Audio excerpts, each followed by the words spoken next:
સ્વામિનારાયણ હરિ વચનામૃત ગઢડા પ્રથમનું 26મું.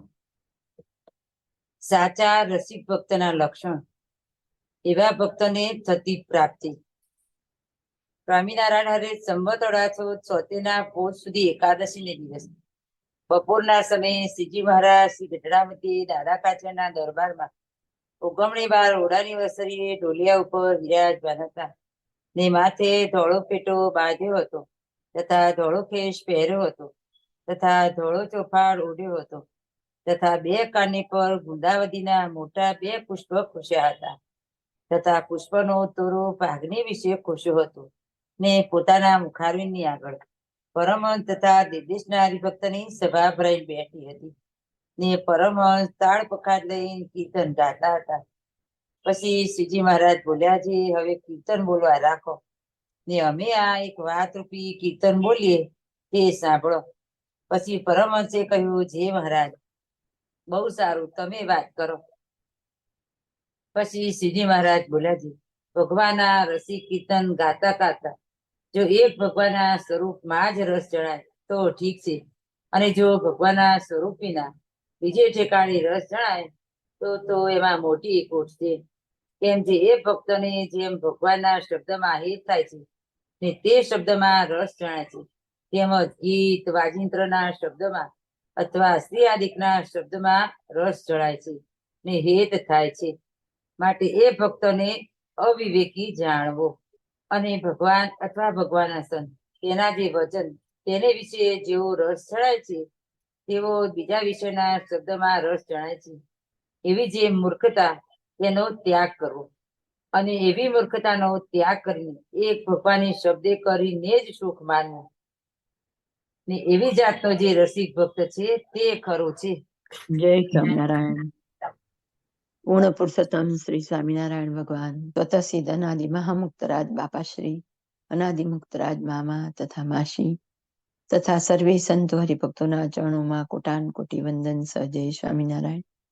આ સભામાં જોડાયેલા સર્વે મુક્તોને હેતપૂર્વક જય સ્વામિનારાયણ સહ વંદન.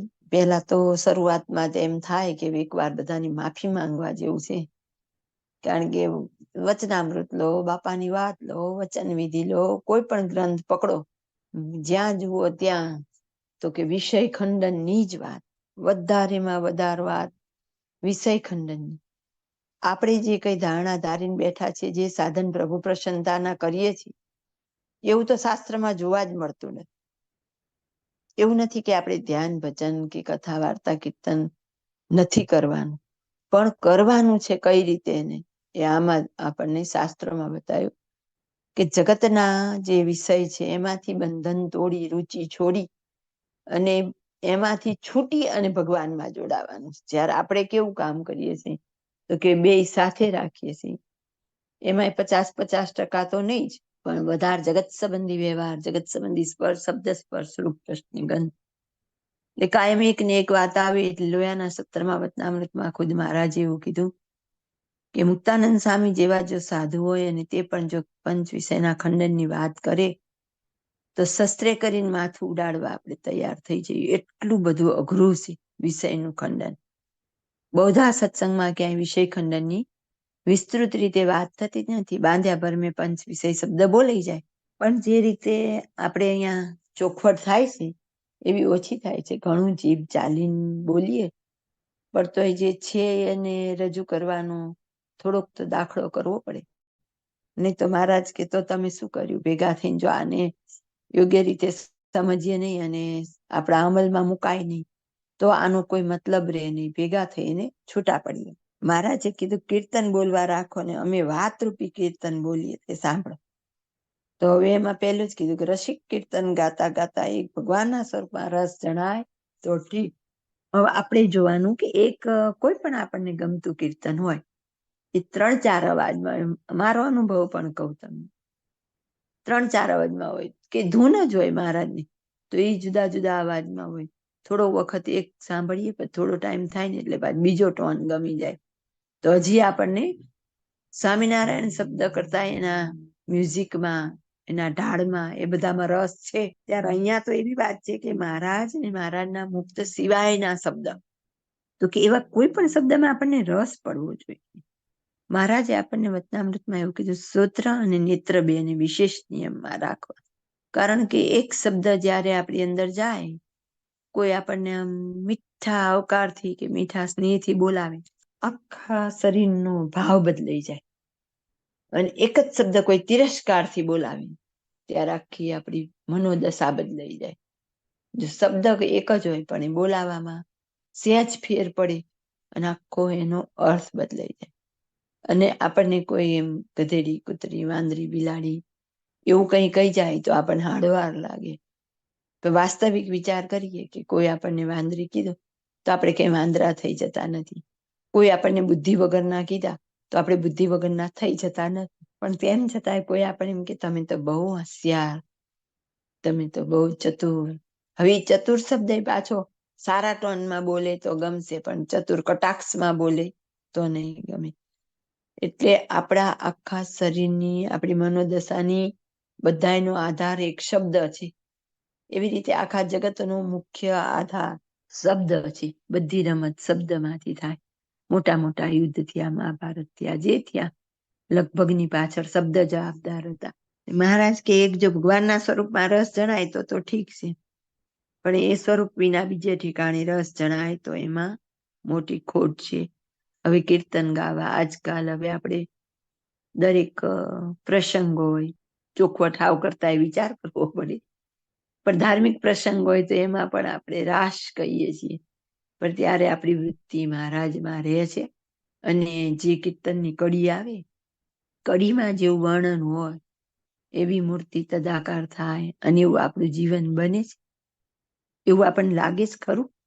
આપણે સરસ અવાજમાં કીર્તન ગાઈ નાખીએ, પણ એવી ખરેખર આપણને અંદર અસર થાય. આપણે એમ કહીએ, વાલા મારી શુદ્ધ બુદ્ધ તે હરી લીધી રે. એક ક્ષણ વાર માટે પણ આપણી શુદ્ધ બુદ્ધ હરાઈશ ખરી. આપણે કહીએ કે હરિહૈયાના હાર છો જીરે, હરિહૈયાના હાર છો. ખરેખર હૈયાનો હાર છે. એક તોલાનો ચેન ખાલી આપણે પહેરેલો હોય અને ઘડીક આડો અવડો મુકાઈ ગયો હોય તો કેવા વિહવળ થઈ જઈએ છે. ખાલી એનો ઘાટ ઘડવા આપેલો હોય અને ઘાટ જો બરાબર ન થયો હોય જેવી આપણી રુચિ હોય એવું, તોય આપણા મનમાં ગ્લાનિ થાય. આપણું મન ઉદ્વેગ પામી જાય કે કરાવવો તો સરસ ઘાટ પસંદ કર્યો તો, પણ સોનિયાવો બગાડ્યો. તો એમ કીર્તન ગઈએ કે ભગવાનના સ્વરૂપનું વર્ણન કરીએ કે ભગવાનનું લીલા ચરિત્ર કયું હોય, ત્યારે જેવું આપણને ભગવાનના સ્વરૂપમાં વૃત્તિ જાય અને આનંદ આવે, એવો જગતના શબ્દ સંબંધી આનંદ આવે છે ખરો. બાપાશ્રીએ પહેલી જ વાતમાં આપણને ઠઠ્ઠા મસ્કરી કરવાની ના પાડેલી. આપણે આપણા જીવનમાં આપણો એક દિનચર્યા એમાં આપણે નજર કરવી કે આપણે ભૂલી ચૂકે ઠઠ્ઠા મસ્કરી કરીએ છીએ ખરા. જગતના શબ્દથી ઠઠ્ઠા મસ્કરી કરીએ તો આપણે સાચા ભક્ત કહેવાઈએ ખરા. આપણી દિનચર્યાનો આપણે વિચાર કરવો જ પડે કે આપણી સમય શક્તિ ક્યાં કેટલી વપરાણી, ક્યાં બગાડી. એક શબ્દ પણ આપણાથી વધારાનો ન નીકળવો જોઈએ કે જે રિલેશન કોઈ એન કેન ભગવાન સંબંધી હોવો જોઈએ. પછી ભલે કદાચ કોઈ આપણી એક વાત ઉપર વિવરણ ચાલતું હોય તો એ આપણા સ્વભાવ સુધારવા માટેની કે આપણા દોષ ટાળવા માટેની કોઈ દ્રષ્ટાંત લેવા પડે અને એવી કોઈ વાત થતી હોય તો એ વાત જુદી છે. પણ જગત સંબંધી આનંદ કેટલો આવે છે એમાં આપણે વિચાર કરવાનો. હજી આપણે સામાજિક, બાહ્ય, ભૌતિક એવી બધી વાતોમાં આપણને કેટલો રસ છે. અને આપણે જોઈ લેવાનું, દરેકે પોતાના ગુરુ પોતે થવાનું. તો મહારાજ આગળ આપણને કહી દેશે કે જેવો ભગવાનના શબ્દમાં હેત થાય છે, તે શબ્દમાં રસ જણાય છે, તેમજ ગીત વાજિંત્રના શબ્દમાં અથવા સ્ત્રીયાદિકના શબ્દમાં રસ જણાય છે ને એ જ થાય છે. માટે ભક્તને અવિવેકી જાણવો. ત્યાં સુધી તો આપણે અવિવેકી છીએ. આપણે સરસ રાગી ગાતા આવડતું હોય તો કીર્તને ગાઈ લે, રેશક પણ હરિવરનું સાચું, બીજું સર્વે ક્ષણ ભંગુર કાચું. સાંજ પડે ને નિત્ય નિયમ ને ગોળીની બધું બોલવાના નિયમ હોય, જે બહુ વ્યવસ્થિત નિયમ પાલન કરતા હોય, એવી સરસ વાતો કરતા હોય, આમ ગામ કપાટા જામેલા હોય. જેવો સમય થાય એટલે પલોઠી વાળીને બેસી જાન. લગ ની લાગી રે મને, લગ ની લાગી. પણ હમણાં ઊંધી છે ને લગ્ની હતી ચોરો જ કૂટતા હતા. આપણે તો ગ્રામ્ય વાર્તા કરતા હતા. અને 1 મિનિટમાં આપણને લગ્ન લાગી ગઈ. તો કેવા ભક્ત છીએ આપણે જોવાનું કે આપણને હજી ગ્રામ્ય વાર્તામાં, ઠઠ્ઠા મસ્કરીમાં કોઈ પણ પછી હોય કે આ ડ્રેસ સીવડાવ્યા ને કેવા સીવડાવ્યા ને કેવી ડિઝાઇન છે ને ક્યાંથી કાપડ લીધું, કેટલાનું આવ્યું. હા, આપણી જરૂરત પૂરતું જે વસ્તુ છે એટલા પૂરતું જો શક્ય હોય તો એટલા પૂરતા રહીએ. એમાંથી આપણે જો હજી ટૂંકું કરવું હોય તે પણ શક્યતા છે જ, પણ આપણે કેટલો વિસ્તાર ફેલાવવો છે ને કેટલો જરૂરી છે એ બધું આપણા હાથમાં છે. મહારાજ તો આગળ આપણને ક્યાં લઈ જશે વાત કરતા કરતા. ભગવાન અથવા ભગવાનના સંત, તેના જે વચન, તેને વિશે જેવો રસ જણાય તેવો જ બીજા વિષયના શબ્દમાં રસ જણાય છે. એવી જે મૂર્ખતા તેનો ત્યાગ કરવો. હવે આપણે વિચાર કરવો કે આપણે કેટલી મહારાજને તો કહીએ કે થોડુંક આમ કુરાજીપોઈ થયો, એને મૂર્ખતા. આગળ અવિવેક કીધો, અહીંયા આપણને મૂર્ખ કહી દીધા કે તમને હજી ભગવાનની વાતમાં રસ જણાય તો સાથે સાથે જગત સંબંધી વાતમાં પણ રસ જણાય. આજના પ્રસંગો કેટલા બધા રસિક માર્ગ વાળા. પેલા પ્રસંગ હતા પણ આવું નહોતું. અત્યારે જ્યાં જઈએ ત્યાં રજોગુણ, તમોગુણ, એક જ વાત. ધાર્મિક પ્રસંગે એકલા રજોગુણ ભરેલા હોય. તો અહીંયા આપણને એની ના પાડી. અને એવી મૂર્ખતાનો ત્યાગ કરીને એક ભગવાનને શબ્દે કરીને જ સુખ માનવું. અને એવી જાતનો જે રસિક ભક્ત, તે જ ખરો ભક્ત છે. મહારાજ આપણને સાચા ભક્તની વ્યાખ્યા બતાવે કે એક મહારાજ અને મહારાજના મુક્તોના શબ્દ, એ સિવાયના બીજા શબ્દમાં આપણને લેસ માત્ર રસ પડવો જોઈએ નહીં. એટલે મહારાજે આપણને શિક્ષાપત્રીમાં જ આજ્ઞા કરેલી છે કે ભાન ભવાઈ પણ જોવા નહીં. તો ભાન ભવાઈ એટલે પેલા ગામમાં આવતા હતા, ચોતરે આવતા. પછી ઘરમાં ટીવીના ચલણ વધી ગયા, ટીવી પછી હવે મોબાઈલના વધી ગયા. એટલે હવે આપણા માટે એકદમ સાવધાનીનો માર્ગ છે, કારણ કે હાથમાં આવી ગયું છે. અને તેમ છતાંય આપણે એનો સદુપયોગ કરવાનો છે. એ જ મોબાઈલ ખોટો નથી. મોબાઈલ સાધન છે, સાધન સાચું છે, પણ એનો ઉપયોગ કેવો છે? એનો જો દુરુપયોગ કરીએ તો એ મહાવિસ્ફોટક છે, અને સદુપયોગ કરીએ તો અત્યંત એટલે અત્યંત આપણને તારી દેનાર સાધન છે. કારણ કે 1 સેકન્ડ આપણને ભગવાનની વાતથી દૂર રાખે નહીં. પણ હવે આપણે જેટલું અંદર આપણી વિષયની આસક્તિ હોય ને, એટલી વાત જ આપણાથી ગ્રહણ થાય. આપણને સંગ પણ એવો ગમે, આપણને સત્સંગ પણ એવો જ ગમે કે જ્યાં આપણી ઉપર હાથ ફેરવવામાં આવતો હોય, થોડું મનોરંજન પૂરું પાડવામાં આવતું હોય, જ્યાં એમના સત્સંગ કરતા મનોરંજન વધારે થતું હોય, આનંદ હોય. આપણા આજના ઉત્સવ સમયમાં રાત્રિઓના જાદુગરના પ્રોગ્રામ રાખવામાં આવે, પછી મિમિક્રી વાળાના રાખવામાં આવે. ત્યારે આ શબ્દો ક્યાં જતા હશે? મિમિક્રી, ભગવાનના ભક્તના જીવનમાં મિમિક્રી હોય. અને જાદુ, આવડા મોટા જાદુગર તો આપણે મળ્યા. અશક્યનું શક્ય હવે પછીનું 27મું વચનામૃત મહારાજના મહિમાનું આવશે. કેવા એ બનાવનાર છે, આખી સૃષ્ટિના સર્જનાર. એક વસ્તુનો વિચાર કરીએ કે આપણું શરીર કેવું બનાવ્યું, કેવો આપણો ખોરાક અંદર જાય. જઠરાગ્નિ બનાવ્યો, આંતરડા બનાવ્યા, એનો અગ્નિમાં ખોરાક રંધાય, પચે, પાચક રસો છૂટા પડે, એમાંથી બધી જાતના વિટામિન બને, લોહી બને. કેવી મોટી ફેક્ટરી ભગવાને ઘડી દીધી. અને તો પણ પાછા જગતના જીવને ગમે એટલે બાહ્ય એલિવેશન એ સારું આપ્યું. આપણે તો મકાનના એલિવેશન ને એવું હવે જાગૃત થયા છે કરવામાં, પણ મહારાજે તો એટલે એલિવેશન સુંદર બનાવીને આપ્યું. અંદર ભલે ગોબરું કારખાનું હોય, તો આપણને કેટલો રસ પડે છે. અને ભગવાનની પ્રાપ્તિ કરવા માટે પંચ વિષય છોડ્યા વગર છૂટકો નથી. સારનો સાર બધા જ શાસ્ત્રનો આ એક જ વાત આવે.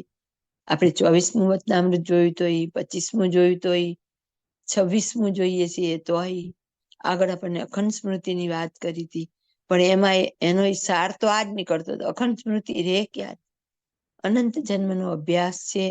એટલે કોઈને પણ 1 વાર મળીએ તો એ આપણી અંદર ઉતરી જાય છે. પણ ભગવાનની મૂર્તિને 1 લાખ વાર જોઈએ તો એ અંદર ઉતરતી નથી. તો એ કેમ એવું થાય છે? દિવ્ય સ્વરૂપને માયિક દ્રષ્ટિએ કરીને જોઈએ તો કેમ આપણને એવું નથી દેખાતું જેવી આ લોકની કોઈ દ્રષ્ટિ, કોઈ વ્યક્તિ નજરમાં આવે, વસ્તુ નજરમાં આવે તો આમ સેજ યાદ કરીએ. અત્યારે આપણે ખાલી કોઈ બોલીએ કે ગુલાબ, તો ગુલાબ તરત જ આપણે એના ઉપર ગમે એટલું બોલવું હોય બોલી શકીએ કે એનો કલર આવો હોય, પાંખડી આવી હોય, આવું હોય, આવું. ઊંટ, ગાય, ઘોડા, હાથી, કેટલું કેટલું અંદર છે. પણ જો મહારાજ વિશે કેવું હોય કે વિચારવું હોય તો નથિંગ. ત્યાં આપણે શૂન્ય થઈ જઈએ. તો મહારાજ આપણને એવા ભક્તને ખોટા ભક્ત કીધા, અવિવેકી કીધા અને મૂર્ખ ભક્ત કીધા. જય સ્વામિનારાયણ. અને જેમ શબ્દ તેમજ સ્પર્શ પણ એક ભગવાનનો જ છે. અને અન્ય સ્પર્શને તો કાળો નાગ તથા બળતો અગ્નિ તે જેવો જાણે, ત્યારે તે રસિક ભક્ત સાચો. તેમજ રૂપ પણ ભગવાનનું જોઈને પરમ આનંદ પામી, ને બીજા રૂપને તો જેવો નરકનો ઢગલો તથા ચડેલ કૂતરું તેવું જાણે, એ રસિક ભક્ત સાચો. તેમજ રસ પણ ભગવાનના મહાપ્રસાદનો હોય તેણે કરીને પરમ આનંદ પામી, પણ બીજા જે નાના પ્રકારના રસ તેને સ્વાદે કરીને આનંદ ન પામે, તે રસિક ભક્ત સાચો. તેમજ ભગવાને ચડ્યા એવા જે તુલસી પુષ્પના હાર તથા નાના પ્રકારની સુગંધીય યુક્ત એવા અત્તર, ચંદન આદિ તેની સુગંધીને ગ્રહણ કરીને પરમ આનંદ પામે, પણ કોઈ અન્ય વિષય જીવે દેહે અત્તર, ચંદન આદિ ચર્ચ્યા હોય અથવા પુષ્પના હાર પહેર્યા હોય તેના સુગંધને પામીને રાજી ન જ થાય. એવી રીતે પંચે વિષય ભગવાન સંબંધી હોય તેને વિશે અતિશય પ્રીતિવાન થાય. જય સ્વામિનારાયણ. પહેલી વાત કરી દીધી શબ્દની, હવે કીધું કે સ્પર્શ પણ એક ભગવાનનો જ છે. અન્ય સ્પર્શને તો કાળો નાગ તથા બળતો અગ્નિ તે જેવો જાણે. અન્ય સ્પર્શ ન ઈચ્છે એમ નહીં, પણ કાળો નાગ ને બળતો અગ્નિ કોઈ દિવસ આપણે કલ્પના કરી છે કે આપણને આ સિવાયના કેટલા સ્પર્શ ગમે? નાનું બાળક જોઈએ તો તરત ઈચ્છા થઈ જાય એના ગાલને આમ આમ કરી લઈએ. તો આ બધી વસ્તુ આપણા માટે ભય સ્થાન છે.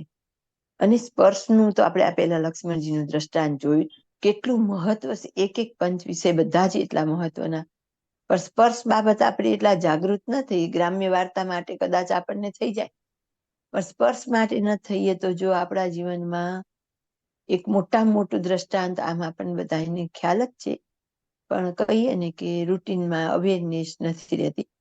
પરીક્ષિત રાજા છે, એમને એની આગળ જઈએ તો દ્રૌપદીને જયારે ભરી સભામાં ચીરહરણ થાય તો એ પાંચ પતિનો સહારો લે, છેલ્લે પોતાના બળનો સહારો લે, પછી કૃષ્ણ ભગવાનનો સહારો લે. જયારે ઉત્તરાની ઉપર તો અસ્વસ્થામાં એ બ્રહ્માસ્ત્ર છોડ્યું તો એમણે સીધો જ સહારો લીધો તો કૃષ્ણ ભગવાનનો. અને એ વખતે કૃષ્ણ ભગવાને પરીક્ષિત રાજા જે ઉત્તરાના ગર્ભમાં હતા એની રક્ષા બ્રહ્માસ્ત્ર થકી રક્ષા કરેલી.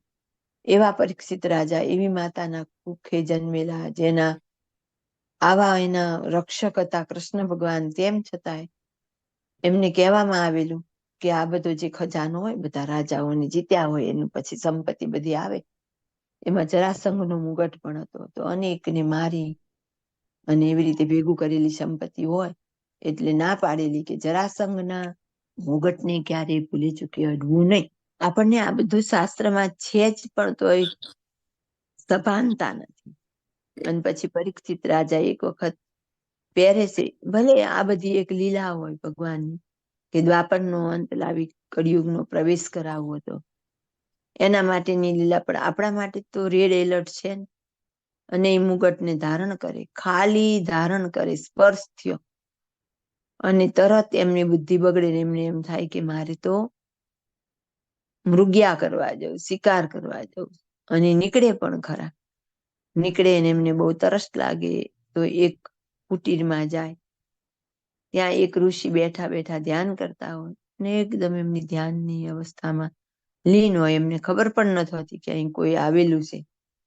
અને પરીક્ષિત રાજાનું સ્વાગત નથી થતું. એમને પાણી પીવું હોય તો આદર નથી મળતો.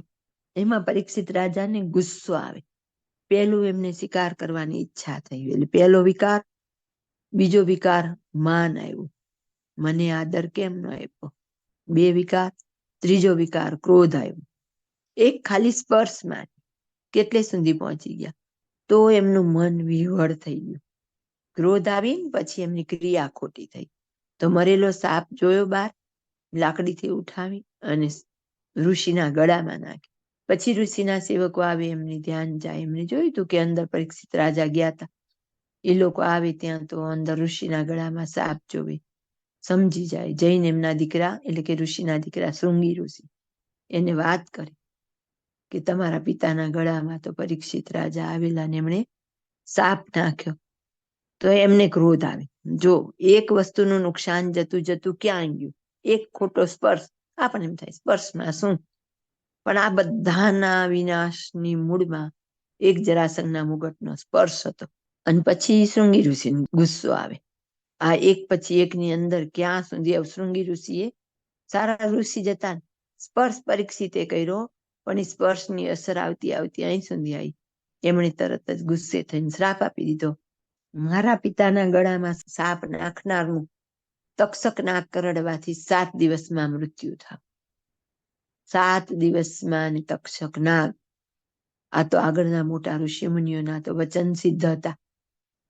પછી તો ઘણો મોટો યજ્ઞ કરે, ઘણું બચવા કરે, પણ અંતે તક્ષક નાગ કરડે જ છે. તો વિચાર કરીએ કે એક સ્પર્શની ના પાડેલી હતી અને આટલો વિનાશ થયો. મહારાજે આપણને ભગવાન અને ભગવાનના ભક્ત સંબંધી કોઈ પણ ચીજ વસ્તુ સિવાયના બધા સ્પર્શની ના પાડેલી છે. એ ઘરના જે કાર્ય કરવા પડતા હોય, જરૂરી હોય, એની કઈ ના ન હોય.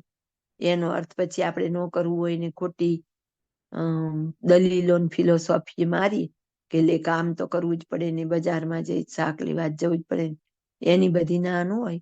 પણ તો પણ સાધકને એવું કીધેલું છે. એમાં મામાએ અને એક બોલ્યા શ્રી હરિ એમાં પણ છે કે ચારિત્રહીન વ્યક્તિનો સ્પર્શ થઈ જાય તો અત્યારે મને નથી ખબર કે ચારિત્રહીન હતા, પણ મને પછી ખબર પડે તો જ્યારે ખબર પડે ત્યારે પણ સ્નાન કરી લે. તો એની કેવી અસર હશે કે આપણને સ્નાન કરવાનું કહી દીધું છે.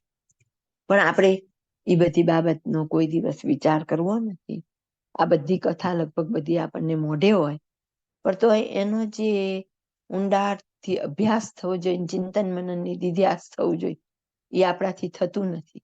એટલે આપણે ક્યાંય અટકતા જ નથી. જ્યાં ત્યાં જે તે બધું ચાલે છે આપણે. પણ જાગૃતિ કેટલી, એક સાધક તરીકે આપણે કેટલા જાગૃત છીએ. પછી શૃંગી ઋષિના પિતાને ખબર પડે તો એ તો શાંત હોય છે. એ ના પાડે કે આવો શ્રાપ ન અપાય, પણ શ્રાપ તો નીકળી ગયો. તો મોટાના શ્રાપ તો નકામા થતા નથી. અને આપણે બધા જાણીએ કે પછી 7 દિવસમાં એમને તક્ષક નાગ કરડે છે અને એમનું મૃત્યુ થાય છે. પછી તો જન્મે જય રાજા એમના દીકરા પરીક્ષિતના એ આખો યજ્ઞ કરાવે. અને એવો યજ્ઞ આપણી એમ કલ્પનામાં ન આવે. કેટલા એટલે કેટલા સાપો બધા એમાં મરી ગયા. ઉડી ઉડીને જ્યાં હોય ને ત્યાંથી અહીંથી મંત્ર બોલાય, શ્રાપ ઉડી ઉડીને આવે અને એમાં પડે યજ્ઞમાં અને બળી મરે. કેટલો વિનાશ, કેટલો વિનાશ. એક જરાસંઘનો મુગટ પહેરવાથી આ બધાના મૂળ સુધી જઈએ તો ખાલી આટલું હતું. અને હવે આપણે વિચાર કરીએ, બધું તો સ્પષ્ટ બોલાતું પણ નથી. ક્યાં ક્યાં આપણે ભૂલ કરતા હોઈએ. પણ જેને જાગૃતિ રાખવી હોય આટલી વાતમાં સમજી જવું. બિનજરૂરી શબ્દ, બિનજરૂરી સ્પર્શ. હવે આગળનું આવશે પાછું. રૂપ પણ ભગવાનનું જોઈને પરમ આનંદ પામ્યા. તો સૌથી ભયંકર કળિયુગનું કદાચ સૌથી અઘરું જો પંચ વિષયમાંનો એક વિષય હશે ને તો મારી જ્યારથી સમજણ છે, હું અનુભવું છું, તો મને એવું લાગે છે કે બ્રહ્મચર્ય પાળવા માણસ તૈયાર છે. કદાચ રસાસ્વાદને જીતવા પણ તૈયાર છે. પણ રૂપ બાબતમાં તો બહુ એટલે બહુ. રૂપ એટલે રૂપવાન દેખાવું એટલું જ રૂપ નહીં, પણ જ્યાં છીએ એના કરતા વધારે સરસ દેખાવાનો પ્રયત્ન કરો. સતત જાગૃતિ જોય. કેવું લાગશે, હું કેવી લાગીશ, કેવું લાગશે, કેવી લાગીશ. આ જ અનુસંધાન. તો મહારાજ કે ભગવાનનું રૂપ જોઈને પરમ આનંદ પામવો. હવે બીજા રૂપને કેવું કીધું પાછું. અને આપણને તો કેટલું ગમે.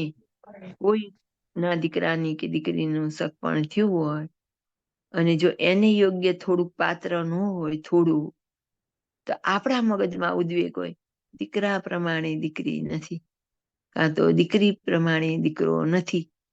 આવો સંકલ્પ ઉઠે અને બાહ્ય સૌંદર્ય પાછળ તો અત્યારે આપણે દીવાના. ઘણી વાર આપણે કીધું કે કાંસકા જેવામાં આપણે કલર જોતા હોઈએ, ઘરની નાનામાં નાની ચીજમાં પણ જે આપણને એવું હોય. તો અહીંયા આપણને એવું કીધું કે નરકનો ઢગલો અને સડેલું કૂતરું એવું આપણને રૂપ લાગવું જોઈએ. સડેલું કૂતરું દૂરથી સેજ વાસ આવે ત્યાં આપણે નાક બીડી દઈએ, પણ જ્યાં નજીક આવીએ ને ત્યાં દ્રષ્ટિ પણ પાછી ખેંચી લઈ અને કેટલી સ્પીડમાં ખેંચાઈ જાય. આમ સેજ નજરે ચડે એ ભેગી જ આપણી આંખ ખેંચાઈ જાય અને પટ પડદો પાડી દઈએ. તો હેમ મહારાજ સિવાયનું રૂપ જોવામાં હવે આપણે વિચાર કરવો કે આજના આપણા ઉત્સવ સમયા કેટલા રજોગુણી મિશ્રિત છે. તો કેટલું આપણે જોવું, કેટલું નહીં, કેટલો સંયમ જાળવવો, કેટલો નહીં, દરેક પોતપોતાની રીતે મૂલવે. મહારાજે આપણને કહી દીધું કે મહારાજ સિવાયનું રૂપ જોઈએ તો આપણે રસિક ભક્ત સાચા નથી. હવે મહારાજથી આગળ રસમાં ગયા. ભગવાનના મહાપ્રસાદનો હોય તેને કરીને જ આનંદ પામવો. બીજા જે નાના પ્રકારના રસ, નાના પ્રકારના એટલે જુદા જુદા રસ, તેના સ્વાદે કરીને આનંદ ન માને. હવે સ્વાદમાં તો ઘણા જે ચતુર હોય એને કલર જોઈને ખબર પડી જાય કે આજ મીઠું ઓછું હશે. ઘણાને સેજ અમથું આમ આંગળી ઉપર સેજ લઈને ચાખે ખબર પડી જાય. અને ગળે ઉતારવાની તો વાત કેમ આવે. ખાટા, તીખા, તુરા, તમતમા, એક એક સ્વાદમાં કોઈને કડવો એટલો વાલો હોય, કોઈને ગળ્યો એટલો વાલો હોય. દરેકે પોતપોતાની રીતે અંદર ઉતરીને આપણું મૂલ્યાંકન કરવાનું કે મારે આમાંથી શું અનુસરવું, શું ત્યાગવું. કોઈના ઉપર કમ્પલસરી નથી. વાત થતા થતા આપણું મન ક્યાંક પાછું પડશે. અનંત જન્મનો અભ્યાસ છે, પણ એમાં થોડીક ક્ષણો જો આપણે સત્સંગ કરીએ અને આપણામાંથી વિકાર, સ્વભાવ આ બધું ન ટળે, મોહ માયા, તો પછી સત્સંગ રહેતો નથી, રસિક માર્ગ બની જાય છે.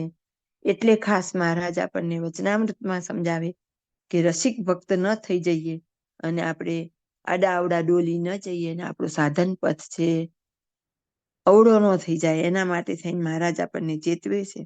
તો દરેકે પોતે આપણી અંદર વિચારવો. બાપાશ્રીએ તો આપણને એવું પણ કીધું કે પ્રસાદીમાં કંઈક ગળ્યું ચીકણું હોય તો સારું, તો કે આ પણ મોહ છે. તો આપણે જ વિચાર કરવાનો કે પ્રસાદીના નિમિત્તે આપણે આપણા રસાસ્વાદને પોષણ આપીએ છીએ કે ખરેખર એને પ્રસાદ ગણીને સ્વીકારીએ છીએ. દરેક પોતપોતાની રીતે આપણે જોતા રહેવું. તેમજ ભગવાનને ચડ્યા એવા જે તુલસી પુષ્પના હાર તથા નાના પ્રકારની સુગંધીએ યુક્ત એવા અત્તર, ચંદન આદિ તેની સુગંધીને ગ્રહણ કરીને પરમ આનંદ પામે.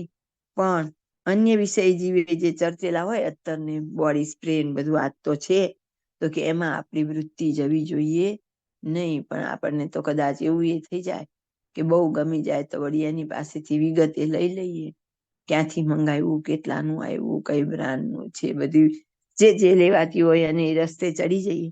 તો ભગવાનના ભક્તે વિચાર કરવાનો છે કે આપણું જીવન કેવું હોવું જોઈએ. એવી રીતે પંચ વિષય ભગવાન સંબંધી હોય તેને વિશે અતિશય પ્રીતિવાન થાય. કેવા થવાનું છે આપણે? તો કે મહારાજના અને મહારાજના મુક્ત સંબંધી શબ્દ, સ્પર્શ, રૂપ, રસ ને ગંધ તેને પામીને જ રાજી થાય અને તેને વિશે જ પ્રીતિવાન થાય. તે જ સાચો ભગવાનનો ભક્ત છે. અને આપણે એવા થવા માટે આ વાતોનું ચિંતન, મનન, નિધિધ્યાસ કરતા કરતા રાતોરાત કંઈ થાય નહીં. નથી હું પણ પાર પામીને બેઠેલી.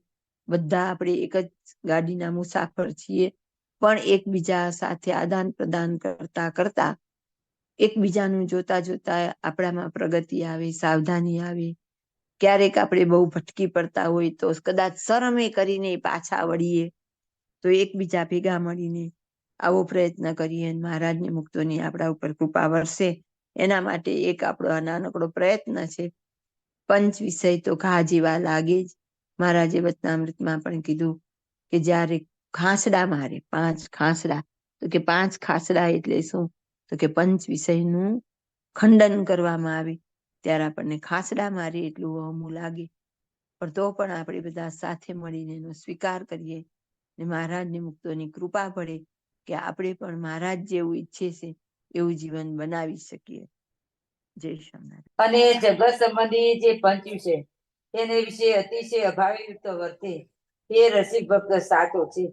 અને રસિક ભક્ત થઈ જેમ ભગવાન સંબંધી વિષયને યોગ્ય કરીને આનંદ પામે છે, તેમજ અન્ય સંબંધી જે શબ્દ, સ્પર્શ, રૂપ, રસ ને ગંધ તેને યોગ્ય કરીને જો આનંદ પામે છે તો એ ખોટો રસિક ભક્ત છે. કેમ જેમ ભગવાને વિશે આનંદ પામ્યો તેમજ વિષયને વિશે પણ આનંદ પામ્યો. માટે એવા રસિકપણાને ને એવી ઉપાસનાને ખોટી કરી નાખી. આજે ભગવાન તો કઈ ખોટા નથી, પણ એનો ભાવ ખોટો છે.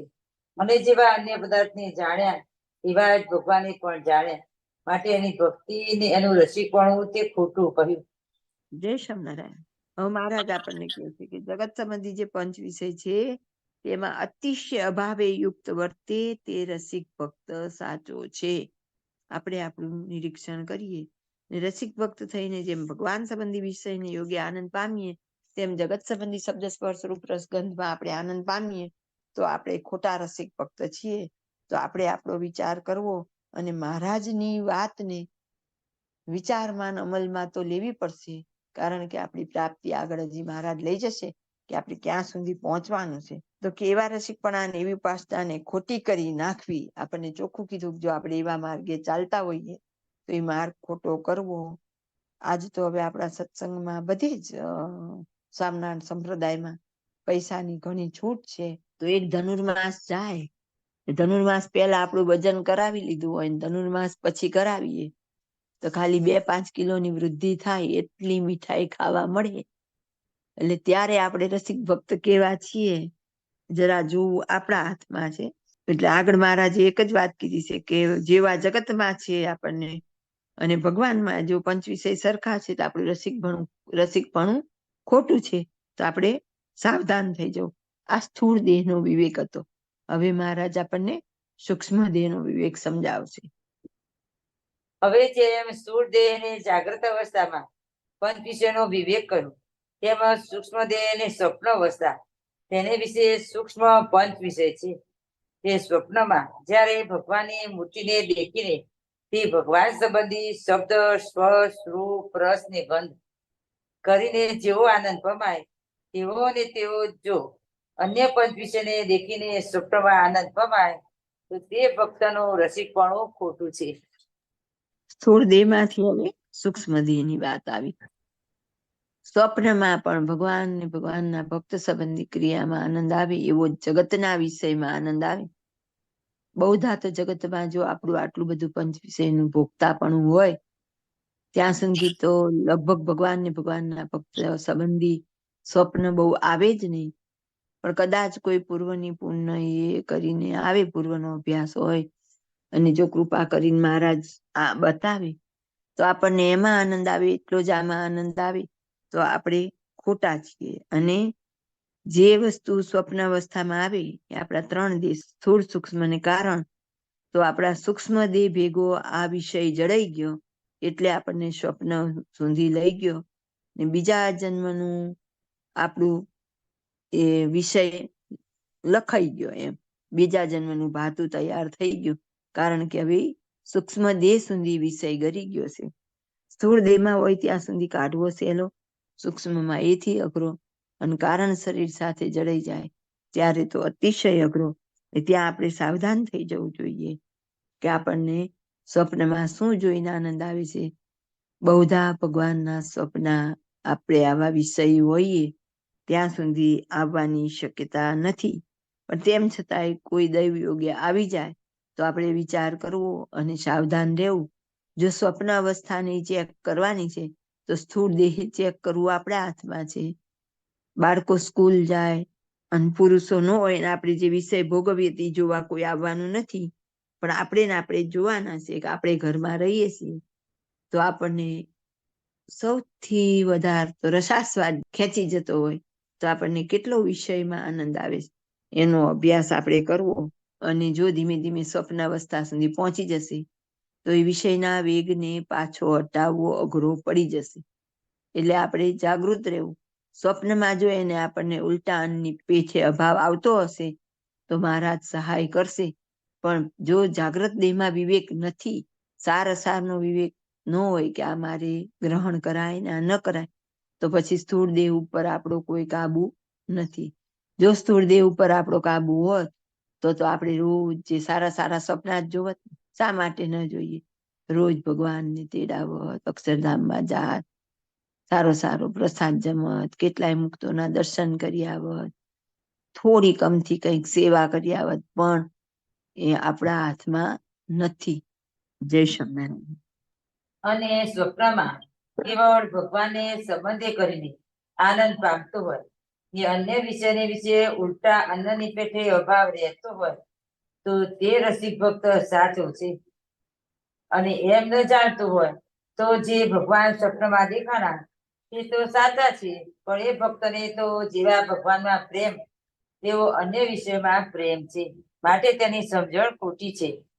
અને ભગવાનના સ્વરૂપમાં લોભાઈ રહી ને બીજા વિષયમાં ન લોભાય, તે સમજણ સાચી છે.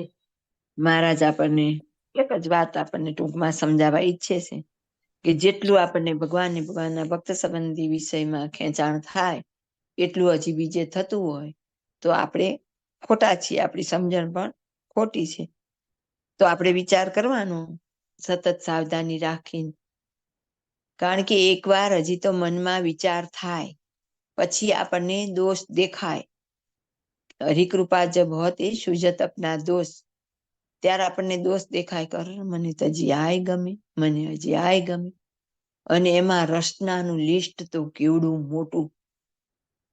અરે હૃદય પ્રકાશમાં સ્વામીએ તો કેટલી વસ્તુના નામ લેખા, સંસારની બધી વસ્તુના.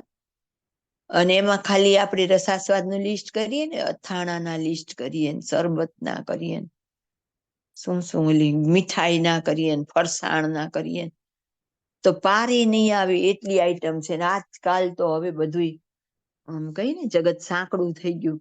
એટલે ઓલી ચાઇનીઝ આઈટમ ને ઓલી સાઉથની ડીશ ને આવી ડીશ ને આવી ડીશ, કેટલી જાતની ડીશ. હવે બધું શીખીએ ને એના માટે એવા સાધનો વસાવીએ, એમાં ને એમાં રહીને ખાધા પછી પાછા અંતે એમ થતું હોય કુટારા કર્યા કરતા ખીચડી જેવી મજાની. અને પ્રસંગમાં જઈને આવીએ ને એટલે ઘરમાં લગભગ ફરમાન થઈ જાય, આજ તો સાદું જ જમવું છે, કાં દાળ ભાત શાક રોટલી, કાં ખીચડી. કાં ભાઈ ઓલામાં જો ખરેખર રસ હોત તો આપણે ખીચડીની માંગ ન કરાત, પણ ખરો રસ ખીચડીમાં છે એ આપણે જાણીએ છીએ. પણ થોડાક સમય માટે આપણી મન બુદ્ધિ ચિત્ત અહંકાર આપણને એમાં દોરી જાય છે અને આપણે દોરવાઈ જઈએ. 1-2 મહિનાથી કોઈ પ્રસંગ આવે ને ત્યારે કપડાં લેવાની તૈયારી ચાલે, પછી એને સીવડાવવાની, ટીપટોપ કરવાની બધી તૈયારી ચાલે. પછી પ્રસંગમાં 2 કલાક 4 કલાક કોઈ 5 કલાક પહેરે ને તે અકળાવા માંડે. કેટલા 25-50 હજારના હોય ને કપડા, દાગીના લાખોના. તો એમ જ હોય જલ્દી આમ ઘરમાં આવ્યા નથી, પહેલું કામ તો કે ભારે વસ્ત્ર ઉતારીને સાદા વસ્ત્ર પહેરવાનું. ત્યારે આપણે એક વખત જાગૃત થઈને વિચાર કરીએ કે આનંદ ને સંતોષ ને શાંતિ તો સાદા વસ્ત્રમાં મળ્યા, શાંતિ ને સંતોષ તો સાદા ભોજનમાં છે. તો શા માટે આ દોડીએ છીએ? પણ આપણને ખબર જ નથી કે આપણી અંદર સંતોષનો અને શાંતિનો ખજાનો છે અને આપણે બહાર દોડીએ છીએ. જેમ કસ્તુરી મૃગની નાભીમાં કસ્તુર છે તો એને કસ્તુરીની સુગંધ આવે અને એટલી દોટ મૂકે સુગંધની બાજુ ખેંચાયા જ કરે. પણ એને ખબર જ નથી કે મારી ખુદની નાભીમાં તો છે. પછી ખાય નહીં, પીવે નહીં, દોડે અને જ્યાં રહેતું હોય ને એથી દૂર દૂર ખેંચાતું જાય. પછી એટલું જ થાકી જાય સાંજ પડે તો એને એમ થાય કે હવે હું મારા સ્થાને પાછું નહીં પહોંચી શકું, એટલે પાછું આવે અને થાકી ગયું હોય ને ઊંઘી જાય. જ્યાં ઊંઘે ને ત્યાં પાછી સુગંધ ખેંચે ને પાછું દોડે. મૃગની નાભીમાં કસ્તુરી, પણ એને ખબર નથી, આખી જિંદગી દોડવામાં કાઢે. એમ શાંતિ, સંતોષ, આનંદ આ બધું આપણી અંદર છે. એટલે મહારાજે પ્રથમના 20મા વચનામૃતમાં એવું કીધું કે જોનાર પોતે પોતાના આત્માને જોતો નથી, તે ઘેલામાં ઘેલો છે, નીચમાં નીચ છે અને મૂર્ખમાં મૂર્ખ છે. તો તો આપણે બધા ખાલી આટલું જ જોઈએ કે લગ્ન પ્રસંગમાં જવાનો કેટલો આનંદ હોય, આવીએ ને એટલે હાસ, હવે આ નાના નાના હોય ને હું નથી આવવાની, એકલા જે આવજે. પાછો સમય આવે ને આપણે તૈયાર બમણા વેગથી બધું કરીએ, પછી પાછું એમ થાય હાસ કઈ તો સાદા વસ્ત્ર સાદું ભોજન, એમાં આપણને વધારે આનંદ આવે છે, પણ એ ઘડીક વાર માટે પાછા ભૂલી જઈએ છીએ. એટલે અહીં મહારાજ એમ કે છે કે બીજા એક પણ વિષયમાં ન લોભાય તે સમજણ સાચી છે. હવે આવી સમજણ થાય, આવું જીવન બને, એવડી મોટી પ્રાપ્તિ થાય એ હવેના પેરેગ્રાફમાં આવશે. અને જ્યારે કેવળ ભગવાનનું ચિંતન રહે છે, ત્યારે ચિંતન કરતા કરતા શૂન્ય ભાવને પામી જાય છે, ત્યારે એ ભક્તને ભગવાનની મૂર્તિ વિના પીઠ બ્રહ્માંડ કઈ ભાસતું નથી. પછી એવા શૂન્યને વિશે ભગવાનની મૂર્તિને જોતા જોતા પ્રકાશ થઈ આવે છે, અને તે પ્રકાશમાં ભગવાનની મૂર્તિ દેખાય છે. માટે એવી રીતે કેવળ ભગવાનના સ્વરૂપમાં પ્રીતિ હોય તે પ્રતિવતાની ભક્તિ છે. મહારાજ હવે આપણને પ્રાપ્તિ બતાવે છે. કેવળ ભગવાનનું ચિંતન રહે ને ચિંતન કરતા કરતા શૂન્ય ભાવને પામી જાય, અને ભગવાનના ભક્તને મૂર્તિ વિના પિંડ બ્રહ્માંડ કાંઈ ભાસતું નથી, ત્યારે એ મૂર્તિને જોતા જોતા પ્રકાશ થઈ આવે ને તે પ્રકાશમાં ભગવાનની મૂર્તિ દેખાય છે. એટલે પહેલા આત્મા દેખાય, અને આત્મામાં પરમાત્માનો સાક્ષાત્કાર થાય છે. એનું સાધન આપણને ખાલી પંચ વિષયનો અભાવ કીધો. જો અહીંયા નથી કરવાનું એવું મારો કહેવાનો મતલબ નથી. બધાએ જેટલા લેવાય એટલા સવડું લેવું, અવળું લઈ મગજમાં ગળમથલ ઊભી ન કરવી. અહીં એમ નથી કીધું કે એક પગે ઉભા રહીને આટલી માળા કરવી, એક પગે ઉભા રહીને તપ કરવું, પંચાગ્નિ તાપવો, ભૂખ્યા સાવ રહેવું. વિષય જીતવાનો મતલબ ખાવાનું છે, પણ સાદું ખાવાનું છે, પણ થોડું ઓછું ખાવાનું છે, એમ એનો મતલબ એ ટાઈપનો. બધી વસ્તુનો ઉપયોગ તો કરવાનો જ છે, સંસારમાં આવ્યા છે એટલે કે આપણને આ પાંચ વિષય વિનાનું જીવન તો ભગવાનના ભક્તનું પણ નથી. પણ જે વિષય છે તે ભગવાન ને ભગવાનના ભક્તને સંબંધી એવી રીતે એનો વિષય ભોગ કરવામાં આવે, તો જ આપણી આ દશા આવે કે જે આપણે આત્મામાં પરમાત્માનો સાક્ષાત્કાર કરવો છે, ત્યાં સુધી જો પહોંચવું છે તો એનો એક જ માર્ગ છે, પંચ વિષયનો અભાવ, પંચ વિષયની અરુચિ. ઉલટા અન્નની પેઠે કીધું આગળ તો, એટલે કે આપણને ઉલટી જે થાય અને કેવી અરુચિ હોય એવું થઈ જવું જોઈએ. એટલું બધું ન થાય, પણ થોડી જો સાવધાની રહે તો પણ આજના સમયમાં મહારાજ અને મુક્તોનો રાજીપો આપણી ઉપર ઉતરે. આપણે થોડોક પ્રયત્ન કરીએ તો તરત ભગવાન ભેગા પડે, અને રિયલમાં પછી વિષયનો આપણને અભાવ આવવા માંડે. પણ પુરુષ પ્રયત્ન આપણો, કૃપા ભગવાન અને ભગવાનના ભક્તોની. તો અહીં આપણને એવું નથી કીધું કલાકો ધ્યાન કરજો, કલાકો કથા વાર્તા કરજો, પણ એક જ શરત કરી, પંચ વિષય. કારણ કે આ પંચ વિષયના અભાવમાં પછી રહ્યું શું? તો કે જેમ અર્જુનને પક્ષી માછલી મત્સ્ય વેંધવાનો હતો, ત્યારે એને એક જ આંખ જ દેખાતી હતી. એમ આપણું જયારે લક્ષ્ય એક મૂર્તિ જ થઈ જાય, ત્યારે ભગવાન દોડીને આવે કે આને હવે એક મારા સિવાય કંઈ જ નથી. ત્યારે એમ કહેવાય કે મેરે તો તુમ એક આધારા, બીજું કંઈ જ ન ગમે. મુક્તાનંદ સ્વામી કે સબ જગ જરત અંગારા. આપણને તો બળબડતો અગ્નિ એવું થાય એવું લાગતું નથી, પણ તો પણ મહારાજ અને મુક્તોની કૃપા આપણી પર અવિરત વરસે, અને થોડોક આપણે આ જગતના પંચ વિષયમાંથી અભાવ કરીએ તો ચોક્કસ આપણા મનને શાંતિ પહેલા તો મળે. મન શાંત થાય તો એની અંદરથી સંકલ્પ નહીં ઉઠે, વિષયના સંકલ્પ નહીં ઉઠે, એટલે જે ધ્યાન કરતી વખતે જગતના સંકલ્પ ઉઠે છે એ નહીં ઉઠે. આપણે કોઈને ધારો કે એકાદું એવું દ્રષ્ટાંત લઈએ કે આ સભામાં બેઠેલા કોઈને સ્વિમિંગ શીખવું નથી કે કરવું નથી, માની લઈ, તો પછી એને સ્વિમિંગ પુલ ક્યાં આવ્યો અને સ્વિમિંગ પુલમાં કેમ જવાય ને એની ફી કેટલી, આ તો એક દ્રષ્ટાંત છે, એના વિચાર આવશે. એમ જેટલી વસ્તુની આપણે આવશ્યકતા જ નથી. એક્ઝામ્પલ લઈએ કે બાર બોર્ડ માર્યું હોય, રોડ ઉપર ચાલ્યા જઈએ ને કે આમલેટ આટલા રૂપિયામાં મળશે, બીજામાં બોર્ડ માર્યું હોય કે આમલેટ આટલામાં, એટલે એકમાં હોય ને એના કરતા બીજામાં 50% ભાવ હોય, તો આપણી રૂપરેખા કઈ બદલાશે? આપણી પહેલા તો નજર જ ન જાય એ દુકાન ઉપર, પછી એ દુકાન ઉપર લખેલા બોર્ડમાં પણ નજર નહીં જાય. જો ખરેખર આપણે સૂક્ષ્મમાં વિચાર કરજો, જેની આપણે જરૂર નથી ને એમાં આપણી નજર નહીં જાય. નજર નહીં જાય પછી એમાં મન નહીં જાય. બોર્ડ ઉપર નજર નહીં જાય, ભાવતાલ ઉપર નજર નહીં જાય, તો અંદર સંકલ્પ ઉઠવાનો તો સવાલ જ ક્યાં છે? એક જગ્યાએ 20 રૂપિયામાં હોય ને એકમાં 200 રૂપિયામાં હોય, તો એમ નહીં થઈ જાય એટલે અહીં 20 જ રૂપિયા લાય, સસ્તી છે લઈ આવું.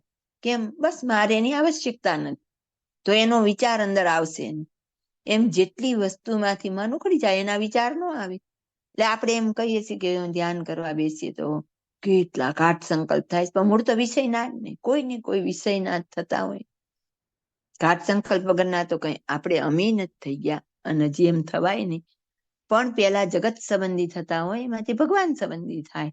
ભગવાનના વાઘા કરવા છે કે આજ વાંચવામાં આમ આવ્યું ને આજ તો મુનિ સ્વામી આમ બોલ્યા, બાપા આમ બોલ્યા, આમાં કેવું સરસ આવ્યું, આ કીર્તનનો રાગ કેવો સરસ હતો. એમ આપણો વિષયનો રસ્તો બદલાય. પેલું આપણું એવું થાય, પછી ધીમે ધીમે ધીમે એક મૂર્તિમાં વૃત્તિ સ્થિર થાય. દેખાય રસ્તો નાનો, વિષય જીતવા એના માટેનો સમય બહુ લાંબો હોય છે. મન એટલા તરકટ કરી અને એન કેન આપણને ભૂલભુલામણીમાં નાખી અને છેતરપિંડી કર્યા જ કરે. પણ સાવધાન થોડાક રહી અને પ્રયત્ન કરીએ તો ચોક્કસ મોટાએ અને મહારાજે આ કીધેલું જ છે, અને એવી પ્રાપ્તિ થતી હોય તો જ કીધું હોય, એટલે આપણને ચોક્કસ એવી પ્રાપ્તિ થાય જ. પણ જાગૃતિ રાખવી આપણી પોતાની જવાબદારી છે. જય સ્વામિનારાયણ. અને અમે પણ જ્યારે તમે રસી કીર્તન ગાવ છો ત્યારે આંખો મીચીને વિચારીએ છીએ, તે આવો જ વિચાર કરીએ છીએ. અને અમારો વિચાર થોડો જ છે, પણ ભગવાન વિના તે વિચારમાં બીજું કઈ ટકી શકતું નથી. અને ભગવાનના સ્વરૂપમાં જ રસિક પ્રીતિ છે, ને તેમાં જો કોઈ વિષય આડો આવે તો તેનું માથું ઉડી જાય એવો અમારો બળવાન વિચાર છે. અને તમે જેમ કીર્તન જોડી રાખો છો તેમ અમે પણ આ વાત કરી એટલું એ કીર્તન જોડી રાખ્યું છે. એ તમ આગળ કહ્યું એમ શ્રીજી મહારાજે પોતાનું વિષ લઈને પોતાના ભક્તને અર્થે વાત કરી દેખાડી. ઇતિ વચનામૃત ગઢડા પ્રથમનું 26મું. જય સ્વામિનારાયણ. મહારાજ આપણે સાર કહી દીધો કે અમારો વિચાર થોડો જ છે, ભગવાન વિના વિચારમાં બીજું કાંઈ ટકી શકતું નથી. એટલે આપણું જીવન ધીમે ધીમે એવું બનવું જોઈએ. ને ભગવાનના સ્વરૂપમાં જ રસિક પ્રીતિ છે, ને તેમાં કોઈ વિષય આડો આવે તો તેનું માથું ઉડી જાય એવો અમારો બળવાન વિચાર છે.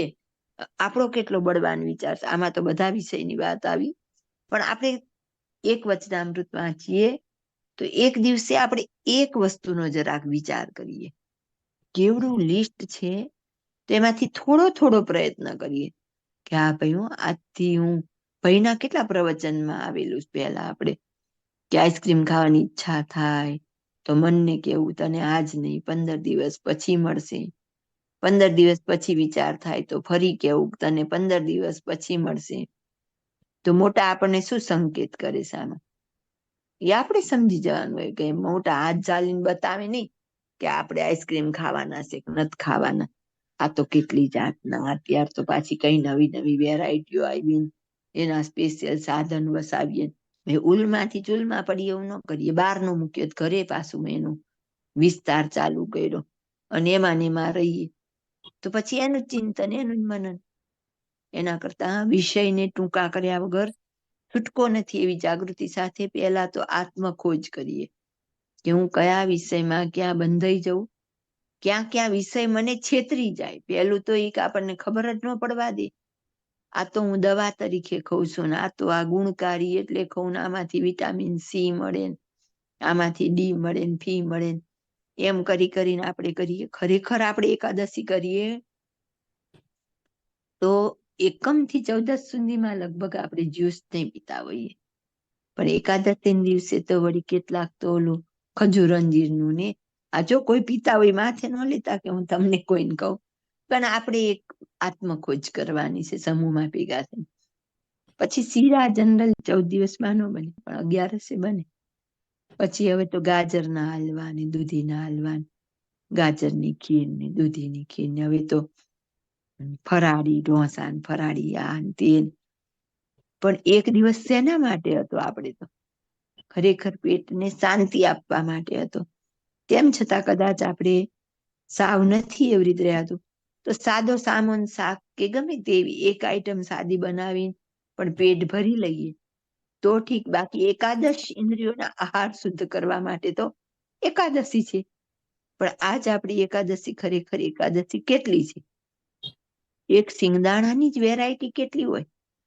ઓછા શેકેલા ને વધારે શેકેલા ને ફોતરા ઉતરેલા ને ઓલા ચટપટા મસાલા છાંટેલા ને એ શેકેલા ને તળેલા ને બાફેલા ને વેરાયટી નો તો કોઈ પાર નહીં.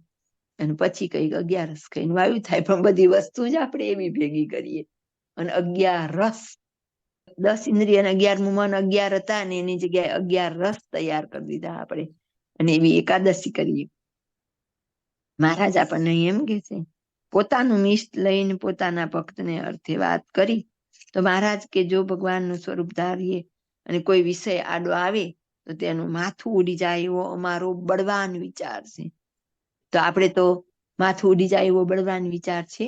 એક આપણે બધાએ થોડો પ્રયત્ન કરવો કે કોઈ એક વસ્તુ માટે આપણા મનને એમ કેજો કે આજથી મારે આ નથી ખાવું. નાની વસ્તુ આપણે એક વિચારીએ. ઇવન જો મુખવાસની આદત પડી હોય ને તો આપણે કઈ મુખવાસ આપણા દેહના પોષણ માટે નથી, અમસ્તુ મનને ફ્રેશ કરવા માટે ખાવામાં આવે છે, બરાબર? મોઢું ચટપટું કરવામાં. ખાલી એક મનને એટલી જ ના પાડી જોઈએ ને કે આજથી મારે મુખવાસ નથી ખાવો. પછી આપણને ખબર પડશે કે આ તો મહાસંગ્રામ જીતવા કરતા પણ અઘરું યુદ્ધ છે. તો ટૂંકમાં વાત આખા વતનામૃતનો સાર એટલો જ છે, પંચ વિષયનો અભાવ કરીએ, એક ભગવાન અને ભગવાનના ભક્ત સંબંધી શબ્દ સ્પર્શ રૂપ રસગંધ જો કરવામાં આવે તો આપણા આત્મામાં પરમાત્માનું દર્શન થાય. જય સ્વામિનારાયણ. રહસ્યાર્થ પ્રદીપિકા ટીકામાં કૃપા વાક્ય એ છે, તેમાં શ્રીજી મહારાજે કહ્યું છે, જે અમારા સંબંધી પંચ વિષયમાં પ્રીતિવાન હોય ને જગત સંબંધી પંચ વિષયમાં અભાવ રહે તે સ્થૂળ દેહ અને જાગ્રત અવસ્થાનો વિવેક છે. અને સ્વપ્નમાં અમારા સ્વરૂપ વિના એટલે મૂર્તિ વિના બીજા વિષયમાં ન લોભાય તે સૂક્ષ્મ દેહ અને સ્વપ્ન અવસ્થાનો વિવેક છે. અને કારણ દેહમાંથી પંચ વિષયની સારપ ટાળીને કેવળ અમારી મૂર્તિનું ચિંતન કરે. તે ચિંતન કરતા કરતા દેહાદિકની વિસ્મૃતિ થાય એ કારણ દેહ અને સુષુપ્તિ અવસ્થાનો વિવેક છે. અને શૂન્ય ભાવ એટલે આકાશવત નિર્લેપ કહેતા માયાથી રહિત નિર્ગુણ થઈને પોતાને વિશે અમારી મૂર્તિને જોતા જોતા પ્રકાશ થઈ આવે ને તે પ્રકાશમાં અમારી મૂર્તિ દેખાય છે. તે જીવાત્માનો વિવેક છે. અને અમારે વિશે પ્રીતિમાં કોઈ વિષય આડો ન આવે તે વિચાર બળવાન છે. બે બાબતો છે. ઇતિ રહસ્યાર્થ પ્રદીપિકા ટીકા સમાપ્ત. ઇતિ વચનામૃત ગઢડા પ્રથમનું 26મું થયું. સહજાનંદ સ્વામી મહારાજની જય. બાપા શ્રીની જય. સદગુરુ શ્રેણી જય. સ્વામિનારાયણ ભગવાનની જય.